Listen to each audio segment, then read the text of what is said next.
Maître Assou, c'est d'une violence à titre personnel, je n'avais jamais vu. Gérard Depardieu a dit, mais en fait, je sais pas ce que c'est une agression sexuelle. On est dans le cœur du réacteur, on est dans le nœud du problème. Jérémy Assous, quand il lit les voix des femmes, il les imite. Ces 4 jours d'outrance, il montre les plaignantes du doigt. Mesdames, que je sois clair, on ne vous croit pas. Il regarde la presse comme ça, il dit, c'est un complot, vous, avec le procureur, vous voulez faire tomber un monstre sacré. Et là, il dit, vous avez vraiment un rire d'hystérique.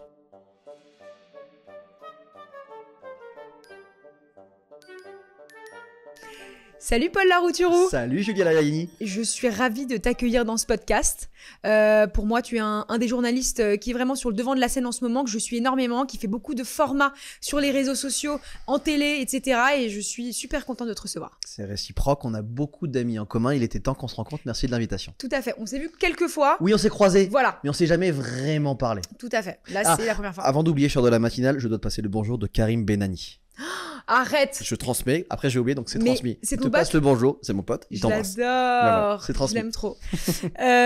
Paul, je t'ai convoqué aujourd'hui parce que j'aimerais qu'on parle de l'affaire Depardieu. Okay. J'ai un garde à vue, donc c'est une convocation. Exactement, tout à fait. Okay. Moi, je sens qu'il va y avoir une métaphore filée, un running gag autour du champ lexical judiciaire. Je t'ai convoqué aujourd'hui donc, pour parler de l'affaire Depardieu que tu as suivie.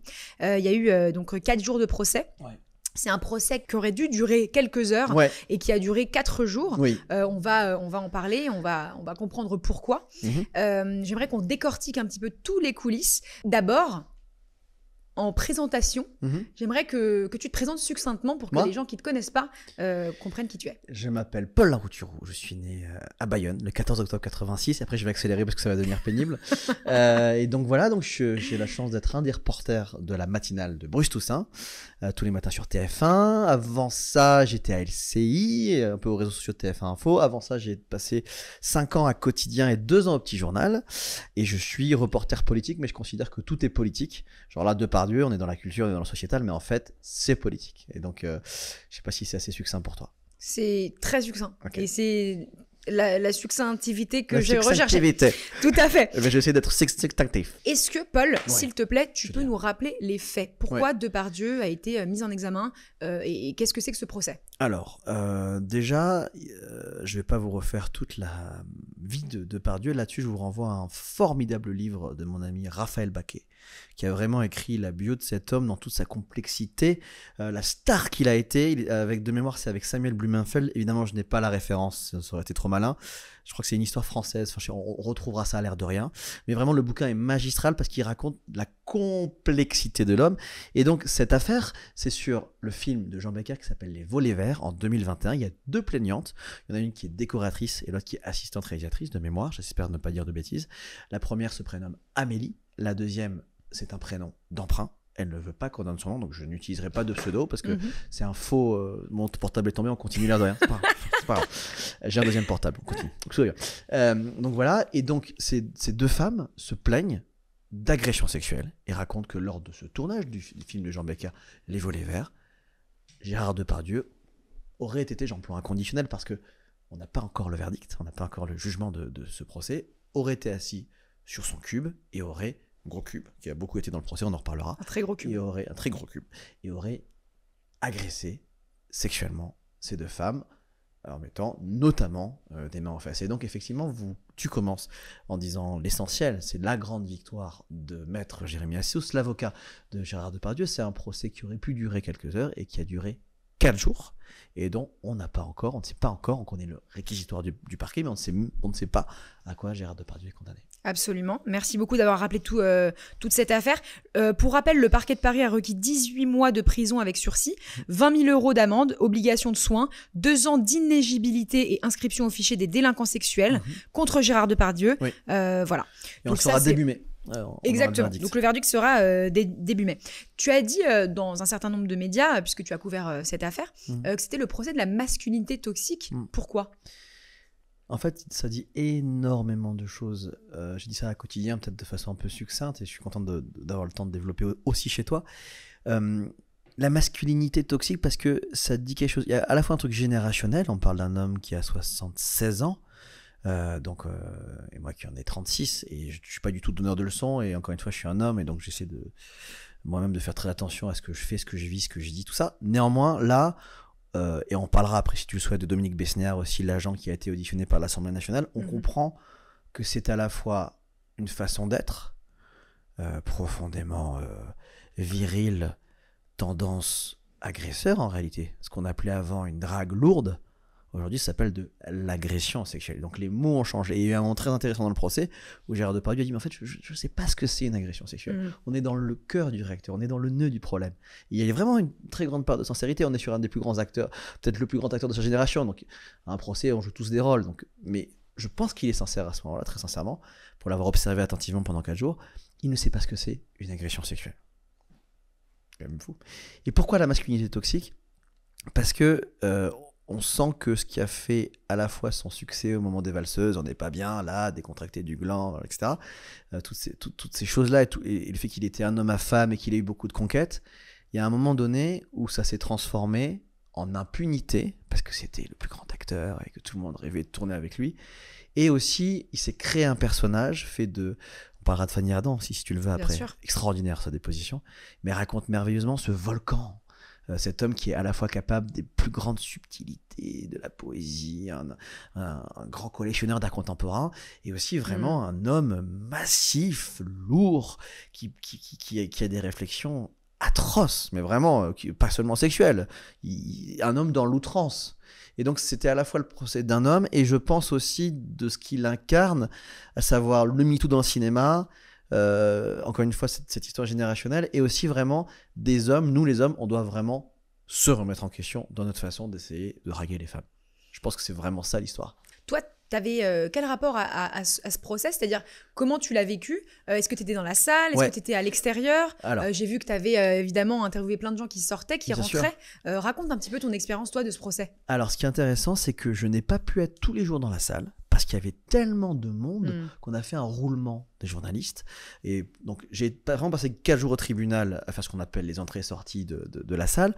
Mais il y avait vraiment l'Europe entière, voir le monde entier, CNN sur le parvis, donc il y avait vraiment un monde monstrueux. Et en plus de ça, il y avait beaucoup de public qui venait y assister. Donc je n'ai pas pu, par exemple, à Fanny Ardant, j'ai eu un tout petit bout, mais je n'ai pas pu voir malheureusement toute la plaidoirie, parce que quand on est reporter, en plus, il faut qu'on regarde qui entre, qui sort, il faut être prêt pour ça. Donc je n'ai pas assisté aux 4 jours dans la salle. Par contre, j'étais des 4 jours dans le tribunal, et j'ai lu, parce qu'entre collègues, on se passe ce qu'on appelle les scripts, c'est-à-dire qu'on note vraiment très minutieusement ce qui est dit, ce qui n'est pas dit. Ah ouais. Et enfin, il y a des boucles WhatsApp, il y a tout le service police-justice, notamment de TF1, qui est vraiment impressionnant, et qui donc est très rigoureux, on essaie de savoir vraiment qui a été dit, par qui, pourquoi. Et donc je peux vous dire que je n'ai pas tout vu, mais j'ai tout lu. Ah ouais, d'accord. Okay. Voilà. Et qu'est-ce que ça dit justement qu'il y ait autant de monde, du public, mais aussi énormément de journalistes, donc du monde entier? Ouais, ça dit la star mondiale en fait. Cyrano, j'avais un voisin japonais, la Pologne, j'avais une roumaine, les Américains, c'est vraiment une resta mondiale.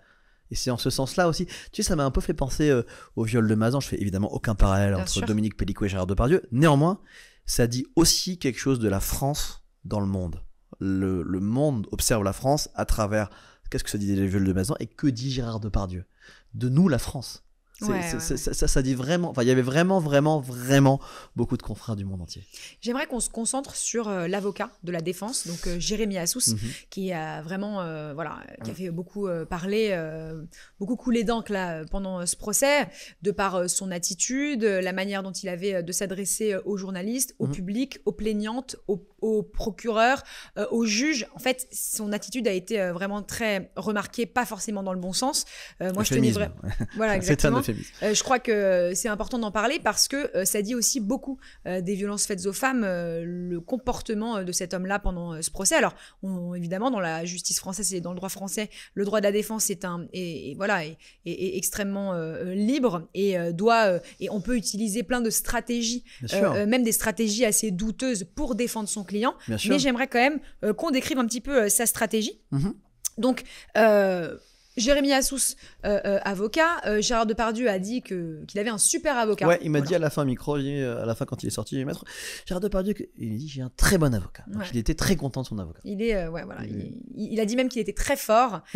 Très fort. Pourquoi on va en parler. Donc le premier jour, qui devait être, en fait le procès, ça devait durer qu'une seule journée. Le premier jour, Jérémy Assous voilà, monopolise la parole. Oui. Comment ça s'est passé et qu'est-ce que ça veut dire? Il a joué la montre et il a gagné. C'est-à-dire qu'il a fait durer, ça dure des heures et des heures et des heures et des heures et des heures et des heures. Et effectivement, il était dans les périphrases, il a du charisme, c'est un tribun, et donc il a volontairement, il est parti dans des tunnels pour jouer la montre, et ça a marché, ça a duré 4 jours. Mais je pense que c'est sa principale victoire. Pourquoi il a fait ça? Parce qu'il voulait gagner du temps, parce qu'il voulait embêter aussi les 2 avocates, parce qu'il y avait une avocate qui avait un engagement dans un procès aux assises le jeudi. Donc il a créé des incidents, il s'engouffrait dans les moindres brèches, il est assez procédurier. Puis il voulait marquer son territoire. Un procès est aussi un rapport de force. Mais ça, j'ai envie de dire, le fait d'être bavard n'est pas la principale chose que lui ont reproché les personnes qui ont assisté à ce procès. Comment tu décrirais la stratégie de Jérémy Assous pendant ce procès? Déjà, je pense que, effectivement, tu l'as dit en préambule, pour être un tout petit peu grossier, on ne peut pas reprocher aux avocats de défendre des salauds. Je ne dis pas que Gérard Depardieu est un salaud, mais je reprends la formule d'un autre grand avocat qui n'est plus là, Jacques Vergès. On est dans un état de droit, heureusement, que tout le monde est défendu, bien sûr. Je pense que ce n'est pas ce qui lui a été reproché. Je vais prendre un autre exemple. Terrible pédophile en Bretagne, qui s'appelle Le Squarnec, et dont les avocats, brillantissimes, ont pris le contre-pied, à savoir respecter les victimes et être sympa avec tout le monde, dont la presse. Jérémy Assous, il a pris le contre-pied absolu. Il joue l'antipathie. Et qu'est-ce qu'il le joue bien. Vraiment, il joue vraiment, je peux même pas vous le décrire, ces 4 jours d'outrance, et il se tourne il monte les plaignantes du doigt, mesdames, que je sois clair, on ne vous croit pas. Il regarde la presse comme ça, il dit c'est un complot, vous, avec le procureur, vous voulez faire tomber un monstre sacré. Il est vraiment dans un truc, mais c'est normal, c'est un avocat, mais il est vraiment dans un truc d'outrance et il veut cliver, il veut marquer les esprits, il veut dépasser la salle d'audience, il pense que c'est le procès MeToo, il essaie de parler à la société française, et donc il joue, à mon sens, pleinement son rôle. Il pense que c'est le procès MeToo? Il l'a verbalisé ainsi, ouais. Ça veut dire quoi? Ça veut dire qu'il a dit à plusieurs reprises que il a utilisé des périphrases comme « on ne vous croit pas », qui était une référence directe à « on vous croit ». Ouais, d'accord. Tout ce qui était sur les cartons des manifs des féministes depuis le début de l'affaire Weinstein qui a lancé MeToo aux États-Unis, il en a pris le contre-pied. Et c'était très préparé. Il avait préparé des punchlines. Il y avait la procédure, mais il a volontairement haussé le niveau de jeu. Enfin, il a voulu parler, je pense, à la France entière. Et c'est là où, à mon très humble avis, il commet une erreur. C'est que le but de Gérard Depardieu, c'est de retravailler, en fait. Il raconte, ça fait 3 ans qu'il n'a pas bossé. Comme les Américains, il est en train de se faire cancel, en fait, Gérard Depardieu. Et donc, l'enjeu, c'est aussi un enjeu d'opinion publique. On sent que Gérard Depardieu a aussi envie d'être aimé. Et il a joué vraiment l'antipathie, mais massive. Et alors, moi, je pense qu'en tant que reporter, quand on devient le sujet, c'est qu'on a un peu raté son sujet. Mais là, en l'occurrence, à un moment donné, Gérard Depardieu se compare à Émile Louis. Ouais. Et donc, Maître Assous fait un tunnel, parce qu'il parle devant toute la presse, mais il prend pas toujours les questions. Des fois, il a juste envie qu'on l'écoute religieusement. Moi, j'aime bien aussi poser des questions. Et donc, je lui dis, Maître, qu'a voulu dire votre client en se comparant à un tueur en série? Et alors, il fait semblant de partir, et puis juste avant, quand il tourne la porte, il me regarde comme ça avec un regard que je ne qualifierai pas. Je vous invite à me suivre sur les réseaux pour le voir. Et il me fait, t'es journaliste, toi? Et là, je fais, ok, calme-toi, Paul, lui réponds pas, et toi, t'es avocat, garde tes nerfs, etc. Et donc, à la sortie, je discute avec les confrères, et on se rend compte qu'effectivement, il fait preuve d'une forme de morgue hallucinante, mais avec nous. Enfin, c'est général, c'est pas du tout moi, je suis pas intéressant dans l'histoire.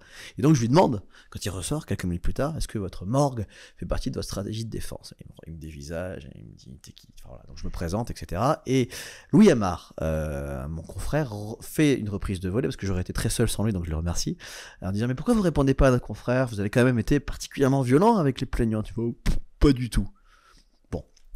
Et factuellement, il a déboîté les plaignants. Mais après, c'est l'avocat, c'est normal. Et j'aimerais aussi qu'on parle de Charlotte Arnoult. Parce que le dernier jour, donc Charlotte Arnoult, c'est une autre affaire. C'est pas l'affaire d'Idée Voléfer de Jean Becker, c'est une autre affaire. On ne sait pas encore s'il y aura de procès. Mais elle a déposé plainte pour 2 viols. Elle assure que Gérard Depardieu l'a volé 2 fois à son domicile. Et vraiment, elle a assisté tous les jours à l'audience, et vraiment, il l'a déboîté longuement en disant « Ah ouais, si elle a été violée, pourquoi elle vient assister tous les jours à ce procès ?» Alors, soi-disant, en fait, il a parlé du dossier alors que son avocat n'était pas là, il a déballé, et en fait, il a enjambé le procès actuel pour parler du futur procès. Mais sauf qu'elle était là. Et c'était horrible parce que moi j'étais là, elle était à ma gauche. Et c'était horrible parce qu'elle était entourée d'amis et elle se cachait derrière. Et elle pleurait. Oh là là. Mais vraiment, vraiment. Donc encore une fois, j'ai pas eu le dossier. Je sais pas ce qui est vrai, ce qui est pas vrai. Mais je peux juste te dire qu'il s'est volontairement acharné sur une femme qui ne pouvait pas lui répondre parce qu'il a essayé d'enjamber le procès des volets verts pour répondre au prochain procès. Et ça, on n'a pas vraiment le droit de donner des indices sur un prochain procès qui n'a pas eu lieu. Les deux avocates des deux plaignantes ont dit ça, et il y a aussi un autre truc dont je peux témoigner, qu'a fait Maître Assous et qui a déclenché beaucoup de débats, c'est qu'il a volontairement cité le nom et le prénom de la seconde plaignante qui voulait rester anonyme devant la presse, même quand il savait qu'il était en direct sur la chaîne d'info. Mais ça, donc. Ça, à en croire les plaignantes, encore une fois, je ne suis pas un spécialiste. Encore une fois, il faudrait demander notamment au service police-justice de TF1 et à tous ceux qui s'y connaissent vraiment. Moi, je suis journaliste politique. Bien sûr. Donc, vraiment, je ne veux pas dire de bêtises. Mais en tout cas, il y a beaucoup d'observateurs qui ont trouvé ça hallucinant. Vraiment. Ah ouais. Hallucinant. C'est-à-dire qu'il a vraiment balancé volontairement le nom et le prénom de la seconde plaignante qui voulait rester anonyme. C'est une stratégie. Et par rapport à Charlotte Arnoult, tu avais dit aussi que cette espèce d'acharnement avait duré 18 minutes. Ouais. 18 minutes, c'est très long. Horrible. T'étais là, elle pleurait. Vraiment. Elle est sortie après. Moi-même, je suis sorti parce que, en fait, humainement, il y a un moment donné où j'étais gêné parce qu'évidemment, je peux pas. Enfin, il faut être poker face, il faut rester pro et tout. Mais j'étais vraiment humainement, j'étais là, mais ok, on a compris le point. Encore une fois, on n'est pas dans le monde des bisounours. Oui, un procès, c'est violent. Enfin, je vais pas. Mais là, vraiment, il y avait vraiment un truc. Et j'en ai parlé à la fois avec le public et avec les confrères. On était là, waouh, il va mais tellement loin. Vraiment, c'est sincèrement. Je parle d'humain à humain là. Je parle pas de la procédure. Je sais pas ce qui est vrai, pas vrai. Il y aura un procès contradictoire. Mais je dis juste que là, vraiment. Maître Assous, c'est d'une violence que, à titre personnel, je n'avais jamais vue. Non, mais de toute façon, tu le dis, les plaignantes le disent, l'ont dit. Il y a eu même une émission de C'est à vous, donc avec Amélie. Oui, donc, Amélie, ouais. Tout à fait. Elle est incroyable, Amélie, cette femme. Qui est donc la décoratrice qui fait partie du procès et qui a déposé plainte contre Gérard Depardieu pour agression sexuelle. L'avocate d'Amélie est totalement... choquée de la défense de Assous, tant dans la violence que dans les termes, que dans les prises de parole à l'auditoire. Jérémy Assous, est-ce que tu peux raconter le moment où il a crié à travers la salle que les avocates et les plaignantes étaient des hystériques? Ouais, alors déjà, Jérémy Assous, plusieurs moments, il y a un procès verbal, quand il lit les voix des femmes, il les imite. Je pensais qu'on avait arrêté ça au milieu des années 80. Bref. Et après, effectivement, à un moment, que je dise pas de bêtises, je crois que c'est une des deux avocates, je sais plus si c'est l'avocate d'Amélie ou de la seconde plaignante, dont moi, à titre personnel, comme j'ai une déontologie journalistique, je ne donnerai pas son vrai prénom. Ouais, et pas bien son sûr, prénom, tout à fait. qui était juste derrière. Mais en tout cas, il y a une avocate qui rit. Et là, il dit, vous avez vraiment un rire d'hystérique. Et en soulignant le mot hystérique, mais je pense que c'est une part de provocation. Parce qu'il sait évidemment qu'on ne dit pas d'une femme ou d'un homme qu'il est hystérique. Enfin, surtout d'une femme, parce que c'est tellement connoté. Je pense que la moitié de ta bibliothèque t'explique pourquoi tu ne dis plus hystérique aujourd'hui. Donc je pense qu'il fait exprès. Je ne vois que ça. Mais il fait exprès pour, comment dirais-je, pour les provoquer, je pense. Oui, mais motiver, les énerver, peut-être les commettre à faute, ou je sais pas exactement, mais là, en tout cas, pour moi, c'est vraiment délibéré. Et quelque part, là-dessus, moi, j'ai plus de recul. Je pense c'est aussi un jeu de rôle. Enfin, j'ose espérer qu'il est pas comme ça. Il les traite d'hystériques à un moment où Gérard Depardieu se contredit. Oui, oui. En fait, et de ce que j'ai compris, en fait, il crie dans la salle et il insulte ces femmes d'hystériques pour faire un espèce de un contre-pied pour que en fait l'attention soit sur ce moment-là et plus sur le fait que Gérard Depardieu soit contredit. C'est possible, effectivement. Gérard Depardieu a changé de version. En disant, au début je l'ai pas touché, donc Amélie de mémoire, je crois que c'est Amélie et pas l'autre plaignante, je suis quasiment certain que c'est Amélie, et là ça devient, alors attendez, en fait non, mais parce qu'en fait je lui ai touché les hanches, mais je change pas de version, c'est mon avocat précédent qui m'avait dit de dire ça, du coup je change de version, mais en fait j'ai pas, donc voilà, et donc il y a effectivement tout le monde qui reconnaît que Gérard Depardieu change quand même de version, et donc effectivement vous avez raison, c'est totalement concomitant avec la partie rire hystérique et autres contre-feux allumés par Jérémy Assous. À un moment, Jérémy Assous dit également de Amélie que c'est trop compliqué pour elle de lire Le Monde, mais qu'elle aurait pu au moins lire Closer. Donc, énième provocation pour l'humilier. Ça a duré 4 jours. Hein. C'était un festival de provoque. Je sais pas si qu'il est noté dans un petit carnet ou si c'était de l'impro. Non, mais c'était... je pense que c'est là où je pense qu'il faut arriver à garder la tête très froide, même si c'est dur.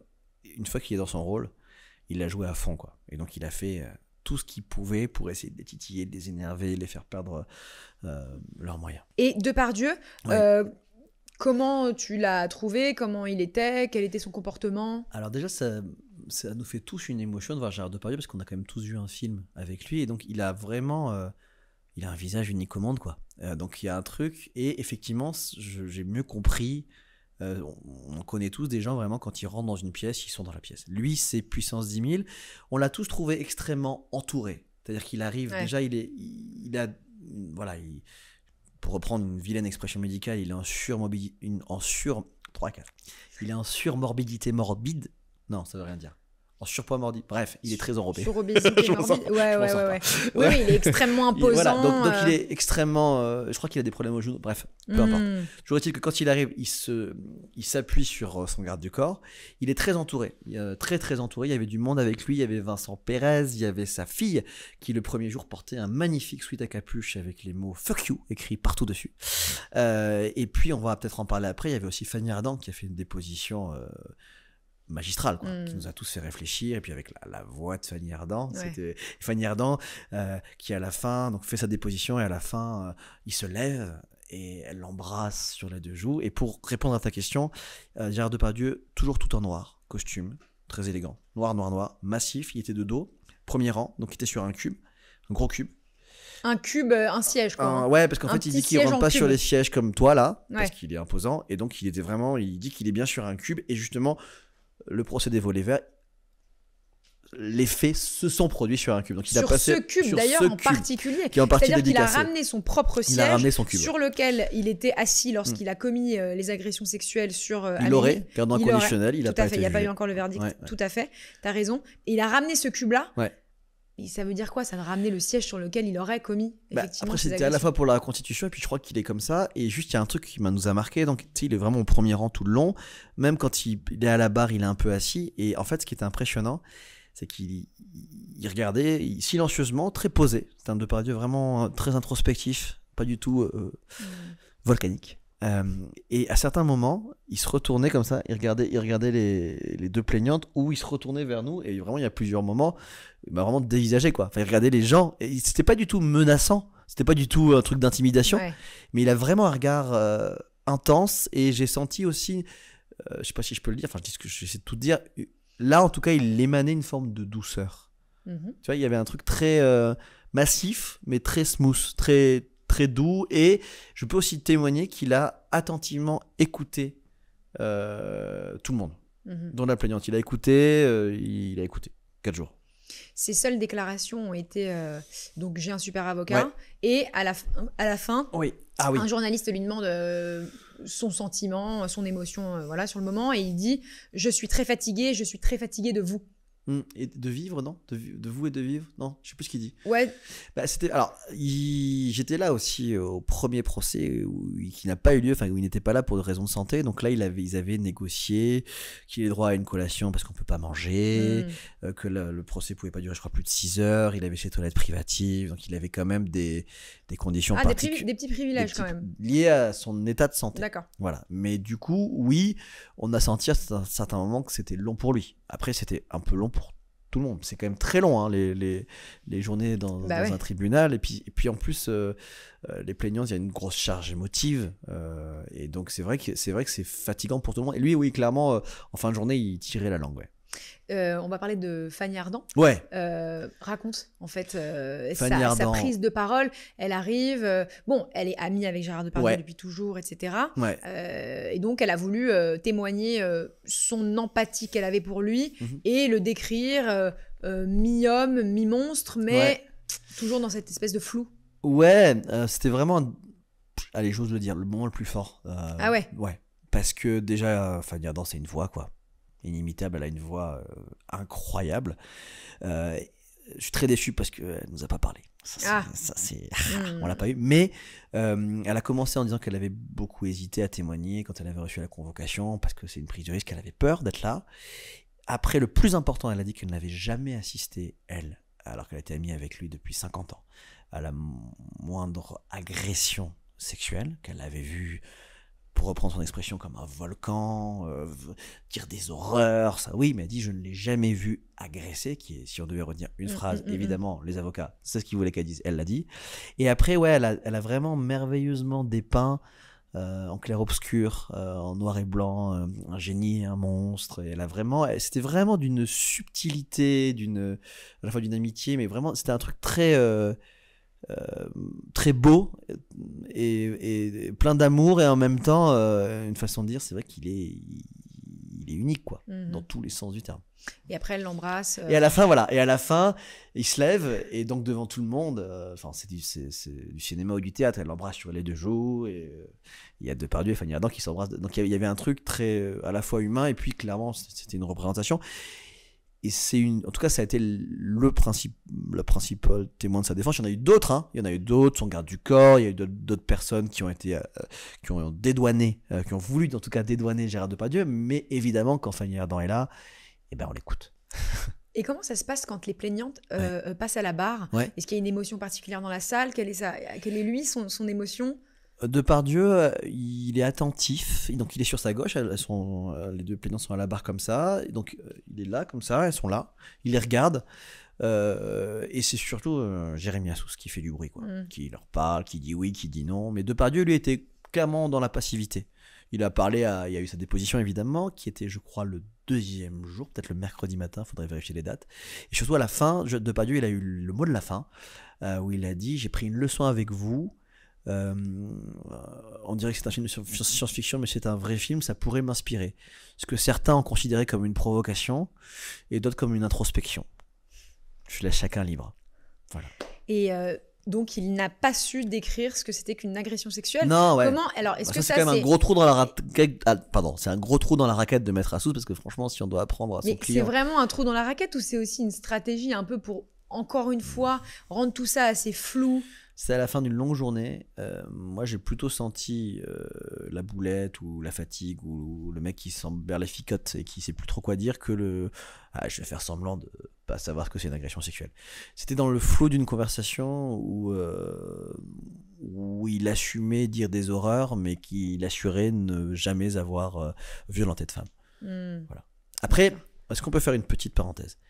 Il y a très longtemps, Gérard Depardieu aurait pu avoir un Oscar et ne l'a pas eu parce que dans une vieille interview, il disait qu'il avait violé des femmes dans sa jeunesse à Châteauroux.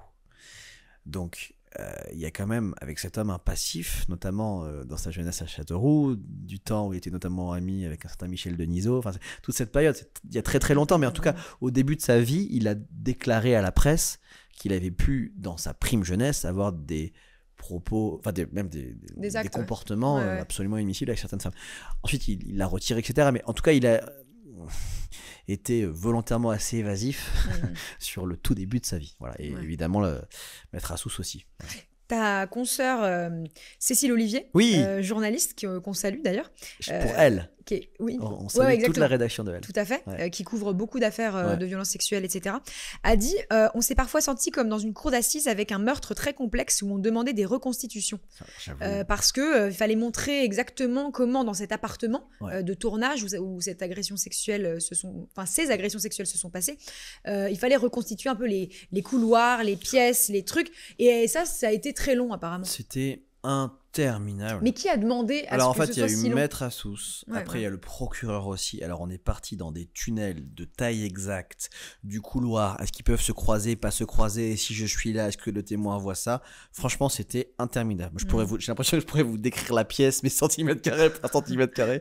Et du coup, il y avait un tableau aussi, etc. Et c'est vrai, Cécile a tellement raison. C'était une espèce de cluedo, comme s'il y avait eu un meurtre. Et ça a duré, mais vraiment, mais des plombes. C'était horrible, franchement. Ah ouais. On rappellera que aussi Maître Assous a dit que le procureur était un stagiaire, qu'il avait un comportement de stagiaire. Mais avec le proc, ça a été très tendu. Et le procureur, c'est marrant parce qu'il a... c'est pas physique ce que je vais dire, mais il m'a fait penser à un édredon C'est-à-dire il a absorbé les coups, il a absorbé les coups, il a absorbé les coups, et à la fin, un réquisitoire long et très... Je dirais pas viril, parce que c'est pas du tout le bon mot vu le procès, mais il y avait un truc très... il y avait une joute très intéressante entre le procureur et l'avocat. Et le réquisitoire était sucré-salé. Ouais. Toi, tu étais donc aussi à l'extérieur de la salle pour aller interviewer des gens qui rentraient, qui sortaient. Ouais. Dans quel état d'esprit les gens sortaient de cette salle au cours du procès? Alors, il y avait, je dirais, 2 tiers plutôt de féministes hostiles à Depardieu et 1 tiers de fans venus dire que quand même, il fallait pas trop embêter Gérard. À la louche, pas de pourcentage précis. D'accord. J'aimerais te parler d'une rencontre qui m'a vraiment marqué, c'est celle d'Anouk Grimbert. Anouk Grimbert, elle est très importante. Et avec Charlotte Arnaud, dont on parlait tout à l'heure, et avec ces 2 plaignantes-là, elle les conseille, elle les aide dans leur démarche. Et à un moment, Maître Assous a encore fait une saillie dont il a le secret, et elle en peut plus. Et donc, elle crie un espèce de « Ah !» une espèce de cri, là, comme ça, qui fait « Ah !»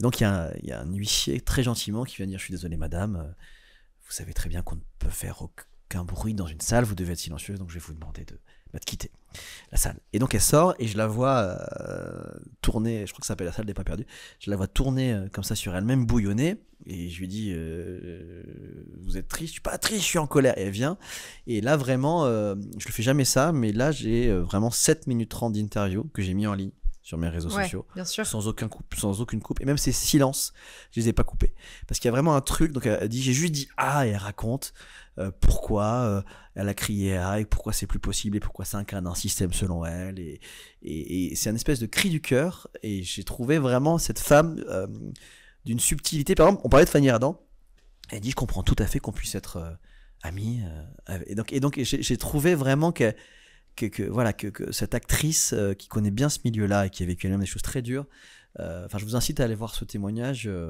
vraiment. C'est pas du tout pour faire la promo de mes réseaux, vraiment, je suis pas du tout là-dedans, mais vraiment, Anouk Grimbert, si je devais retenir une rencontre, je retiendrais plus Anouk Grimbert que Maître Assous. Bien sûr, j'imagine, tout à fait. Et du coup, vu que c'est donc un traitement mondial, etc., est-ce que tu penses que ce procès aura de la résonance dans le milieu du cinéma, dans le MeToo cinéma? En ce moment, donc, il y a la commission, dont je vais dire le titre exact, qui est la commission d'enquête relative aux violences commises dans les secteurs du cinéma, de l'audiovisuel, du spectacle vivant, de la mode et de la publicité, présidée par Sandrine Rousseau, qui le fait d'ailleurs super bien, je la salue, de faire ça. Avec Awan Balanan, il y a aussi un homme. Non mais je le dis, qui est son rapporteur, et ils sont 2. Non, c'est important de parler aussi des mecs. Bien sûr, ah oui, super important.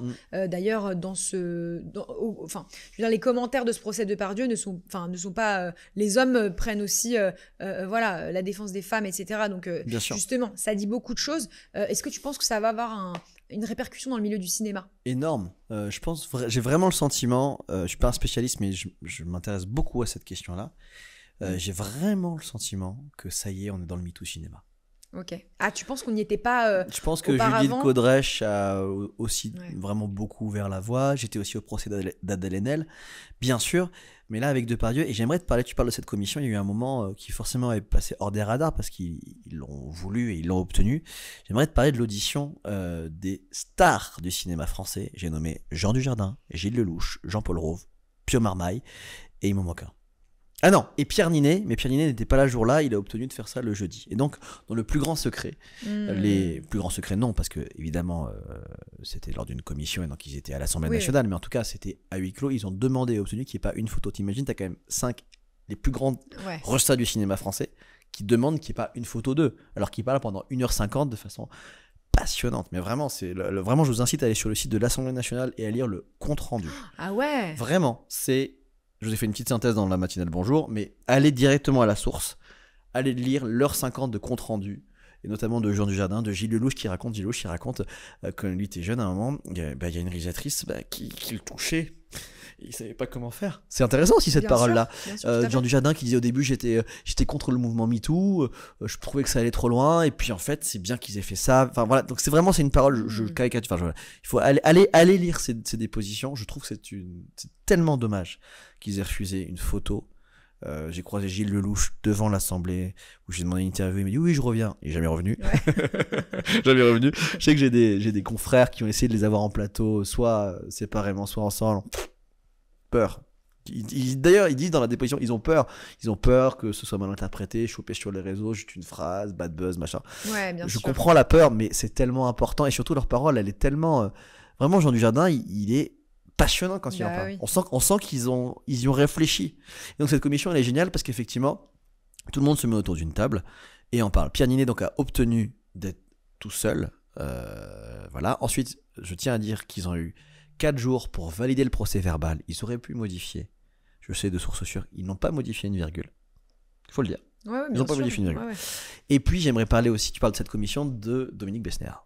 Attends, mais juste une question sur les ténors, je dirais. Les ténors du cinéma. Oui, en fait, pourquoi, selon toi, ils voudraient que ce soit pas public ? Parce qu'ils ont peur. Vraiment, je pense je le pense, et Jean Dujardin le dit, Gilles Lelouch aussi, ils expliquent qu'ils sont... En fait, t'as un peu l'imagerie d'un tribunal. Et puis, ce qu'a dit Dominique Besnéard, on en parlera après, il dit vous faites peur Sandrine Rousseau. Il y a un truc quand même, t'es quand même face à Sandrine Rousseau, à l'Assemblée nationale, et t'as un peu une position d'accusé, quoi. Alors que là, en l'occurrence, ils viennent témoigner de leur art, de leur expérience, de leurs propositions, mais ils sont accusés de rien. Et donc je pense, et je les comprends, qu'ils ont peur d'être dans une position de devoir se justifier. Voilà.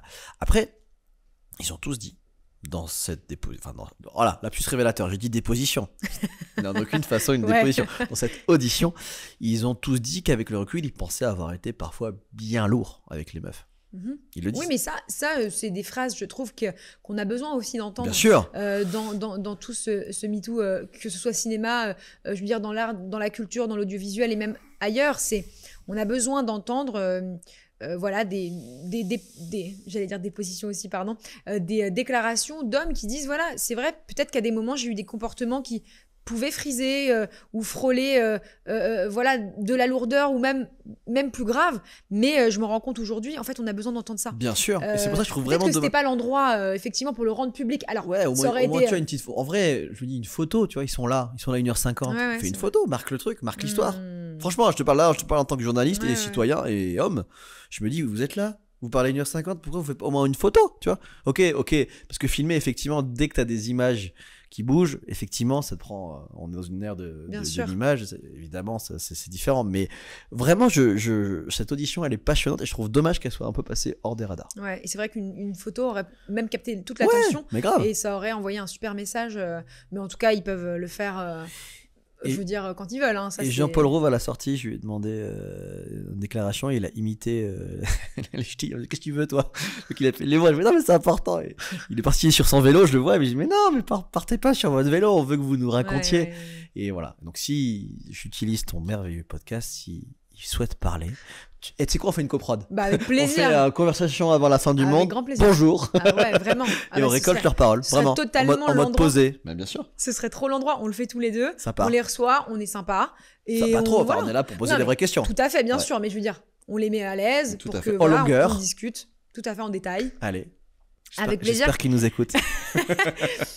Tu voulais parler de Dominique Besnéard, qui est acteur, mais également agent d'acteur, qui est un des plus gros agents d'acteurs du cinéma. Le grand public le connaît comme co-créateur de la série 10% exportée dans le monde entier. Ouais. Mais c'est effectivement un agent de star dont les plus grandes femmes dont il a parlé. Ouais. Vraiment, on est sur l'échelle de Jérémy Assous en termes de gêne à certains moments. Ah ouais. C'était lunaire. Vraiment, parce que à la fois il se remettait en question et comprenait que l'époque avait changé, et à d'autres moments, vraiment, dans son logiciel, on a compris que, en gros, il faisait la distinction, il a verbalisé vraiment comme ça, entre les grandes actrices, ses amies. Il citait, je vais pas citer des noms parce que ça va être gênant pour elle, mais il disait alors j'ai appelé telle star, elle sait que je suis là, elle comprend pas pourquoi je suis là, et il disait telle star, ça ne lui serait jamais arrivé. Sous-entendu, celles qui se sont fait violer sont faibles. C'est vraiment le fond de sa pensée, il le verbalise comme ça. Ouais, tout à fait. Et vraiment. On a tous halluciné. Moi, il y a un truc qui m'a halluciné, c'est que j'étais le seul journaliste. Ah ouais? Vraiment. Il y a une triple rangée dans la salle à l'Assemblée nationale, c'est côté rue de l'Université. J'étais tout seul. Après, il y avait des confrères, il y a eu une dépêche AFP, donc ils ont regardé en direct sur le site de l'Assemblée. Mais je me suis dit, mais c'est tellement intéressant, on en parle tous. Pourquoi on a Dominique Besnéard? Il faut au moins qu'on l'écoute, tu vois. Donc sincèrement, ça m'a vraiment... Je m'attendais à ce qu'il y ait plus de curiosité journalistique. Quand il sort de l'assemblée et que tu essaies de lui poser une question et qu'il te crie dessus en te disant non, t'as pas d'autres journalistes avec toi? Non, je suis tout seul. Ah ouais. Après, attention, il y avait eu ce qu'on appelle dans le jargon un tour image. Je crois qu'il y avait qu'un photographe, il n'y avait même pas de caméra. Au moment où il rentre, il y a une photo qui est prise parce que c'était pas à huis clos lui. Et c'était filmé en direct par le site de l'Assemblée nationale. Et donc, du coup, les chaînes d'infos ont pu reprendre, bonjour, TF1, on a pu reprendre les images de son audition. Mais en tout cas, en son, voilà, j'ai juste capté un moment qui m'a bien fait rire et qui a fait couler pas mal d'encre, c'est qu'en fait, du coup, il s'attaque à Sandrine Rousseau en disant qu'elle fait peur. Et à la fin, ça coupe et il dit Madame Rousseau, je peux prendre une photo? Non. Vraiment, il demande un selfie Dominique Besnéard avec Sandrine Rousseau, ce qui est très rigolo. C'est le moment que j'ai pu les ramener, mais malheureusement, j'ai pas pu. En plus, Sandrine Rousseau, je veux dire, elle est quand même assez sympathique et abordable, et c'est une personne qui répond aux questions, qu'on soit d'accord ou pas avec elle. Elle est accessible. Exactement. Ouais. À quoi elle sert cette commission, selon toi? Elle rend son rapport le 9 avril, que vous aurez en exclusivité dans Bonjour pour de vrai. Je l'aurai avant, je vais le lire en entier, je ne l'ai pas encore lu. Donc je peux juste vous dire, les auditions, ils ont eu tout le monde dans le milieu. C'est-à-dire que vraiment, tout le monde se remet en question. Hommes, femmes. Et puis on a parlé du cinéma, mais ailleurs dans l'audiovisuel, il y a des grands producteurs, des actrices évidemment. Voilà. Et c'est vraiment important, je pense, quand nous, citoyens, on s'intéresse à ça, et eux, législateurs, est-ce qu'il y a des trous dans la raquette de leur dispositif? Je sais que notamment ils veulent aller plus loin sur les coordinateurs d'intimité, obliger à des formations sur les violences sexuelles et sexistes afin d'avoir des financements, ce qui est déjà le cas, ce qu'a salué Jean Dujardin d'ailleurs. Jean Dujardin, il avait vraiment lisé. Je travaille pas pour l'Assemblée nationale, mais il fait des propositions. Ils sont dans le concret, ces mecs-là. C'est important de le dire. Ils réfléchissent à ça. Et je crois que c'est vraiment important. Parfois, je reçois des commentaires. Il y a beaucoup de gens très gentils, mais de dire vous êtes un homme, vous pouvez pas comprendre.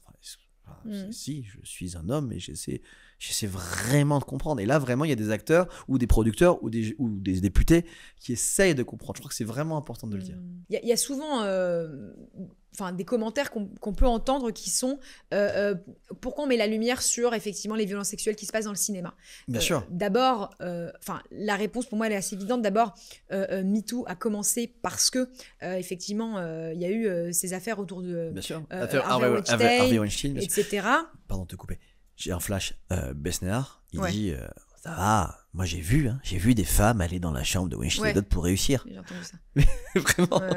On espère que effectivement ce genre de commission, ce genre de procès, vont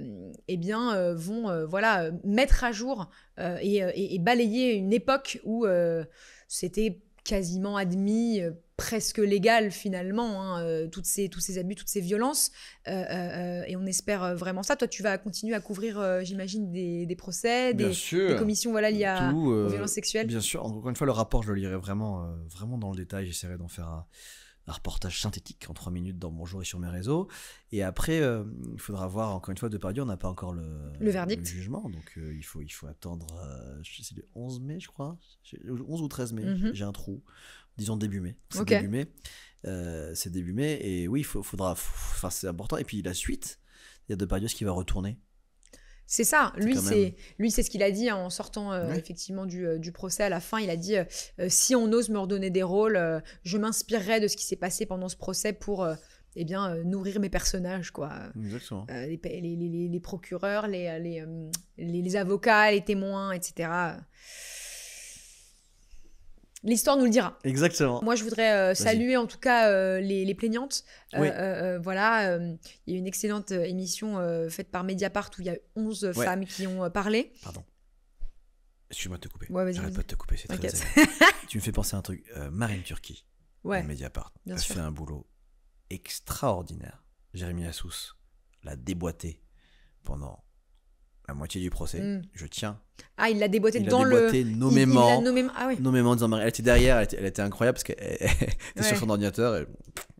Mais je veux juste lui dire mon admiration d'avoir vraiment aussi magistralement recueilli la parole, tout vérifié, appelé tout le monde. Elle a abattu un travail de titan.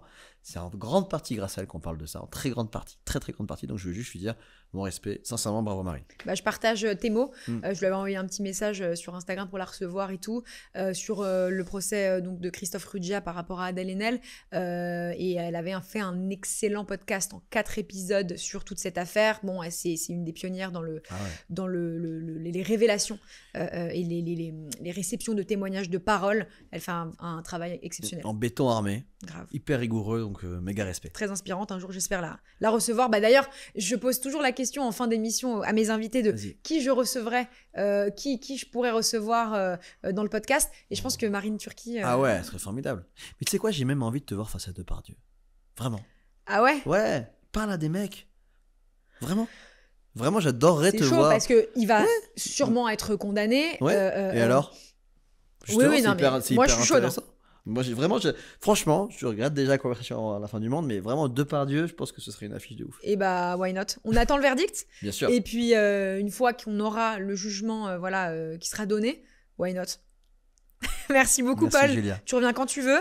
Merci. On te suit sur les réseaux sociaux, Paul Larouturou et Bonjour. Dans Bonjour, sur TF1. la matinale de TF1. Exactement. Merci Julia, merci. Gros bisous. Merci. À bientôt. Salut, ciao. Ciao, merci.